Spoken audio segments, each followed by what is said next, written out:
वहाँ यूरोप में Russia Ukraine की वार खत्म नहीं हो रही और यहाँ पर चाइना ताइवान की कॉन्फ्लिक्ट अपने चरम सीमा पर है। रूसिया यूक्रेन की वार से शुरू हुई वॉर में इकोनॉमिक और खुद की क्राइसिस को ये और बदतर बना देगा। लेकिन चाइना ताइवान वार रूसिया यूक्रेन की वार से बिल्कुल अलग होगा। रूसिया यूक्रेन की वार में कोई देश डायरेक्टली रूसिया या ताइवान के साइड से इन्वॉल्व नहीं था, लेकिन यहाँ पर कुछ पावरफुल देश ताइवान के साथ डायरेक्टली इन्वॉल्व होगा। क्यों, इसका रीजन आपको आगे बताएंगे, लेकिन उसके पहले जानते हैं कि ये कब और कहाँ से शुरू हुई। ताइवान चाइना से 100 माइल्स की दूरी पर है। ताइवान जिस पर चाइना कब्जा करना चाहता है वो हमेशा से चाइना की पार्ट भी नहीं थी। एंशियंट टाइम से इंडिजिनस लोग रहने वाले ताइवान को 17th सेंचुरी में फर्स्ट टाइम चाइना के क्विंग डायनेस्टी के अंदर में आया था। फिर 1895 में फर्स्ट चाइनो जापानीज वॉर में जब चाइना की हार हुई तब ये जापान के पास चला गया था। इसके बाद 1945 में जब सेकेंड वर्ल्ड वॉर में जापान की हार हुई तो अब ये फिर से चाइना के पास चला गया। फिर चाइना में कम्युनिस्ट पार्टी और नेशनलिस्ट पार्टी के बीच शुरू होते हैं सिविल वॉर और 1949 में कम्युनिस्ट पार्टी ने बीजिंग का कंट्रोल अपने हाथ में ले लिया और आज तक बीजिंग का कंट्रोल कम्युनिस्ट पार्टी के हाथ में ही है। वहाँ नेशनलिस्ट पार्टी के लीडर चियांग काई शेक और पार्टी के बचे हुए कुछ मेंबर के साथ पहुँचता है ताइवान और वहाँ पर उन्होंने कुछ डिकेड तक रूल किया। चाइना हमेशा से हिस्ट्री को पॉइंट करके बताते रहते हैं कि ताइवान चाइना की पार्ट है और ताइवान चाइना को उसी हिस्ट्री को दिखाकर बताते रहते हैं कि ताइवान हमेशा से चाइना की कॉन्टिन्यूस पार्ट ही नहीं थे। अगर हम हिस्ट्री को देखें तो दोनों ही अपने आप में कुछ हद तक सही है। ताइवान को चाइना से कभी इंडिपेंडेंस नहीं मिली, ये सही है, लेकिन ये भी सही है ताइवान चाइना की कभी कॉन्टिन्यूस पार्ट ही नहीं थी, तो ताइवान अपने आप को इंडिपेंडेंस डिक्लेयर कर सकते हैं।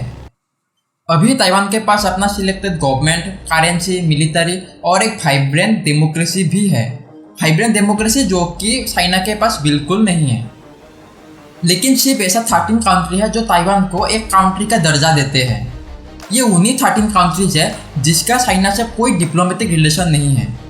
चाइना सभी कंट्रीज के ऊपर डिप्लोमेटिक प्रेशर देते रहते हैं कि वो ताइवान को एक कंट्री का दर्जा ना दे।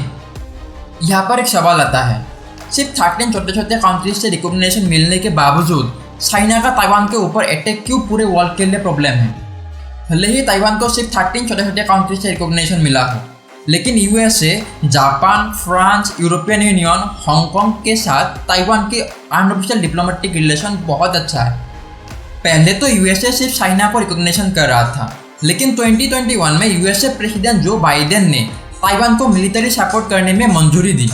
तभी से अब तक चाइना के एयरक्राफ्ट ताइवान के एयर स्पेस में बहुत बार एंटर किए हैं। बहुत बार मतलब दिन में 56 टाइम से भी ज़्यादा। ताइवान के डिफेंस मिनिस्टर के मुताबिक पिछले 40 सालों में प्रेजेंट टाइम में चाइना और ताइवान के रिलेशन सबसे ज़्यादा खराब हुई है। अभी कुछ दिन पहले जब United states house of representatives के स्पीकर नैन्सी पेलोसी ने जब ताइवान दौरे का ऐलान किया है, तब से यह कॉन्फ्लिक्ट पीक पर चला गया है। चाइनीज गवर्नमेंट की लगातार धमकी के बावजूद 3 अगस्त में नैन्सी पेलोसी ताइवान पहुंचता है।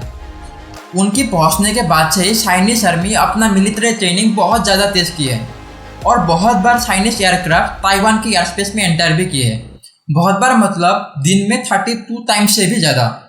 और यही नहीं, चाइना ने बैलिस्टिक मिसाइल ताइवान के पास भी लॉन्च किया।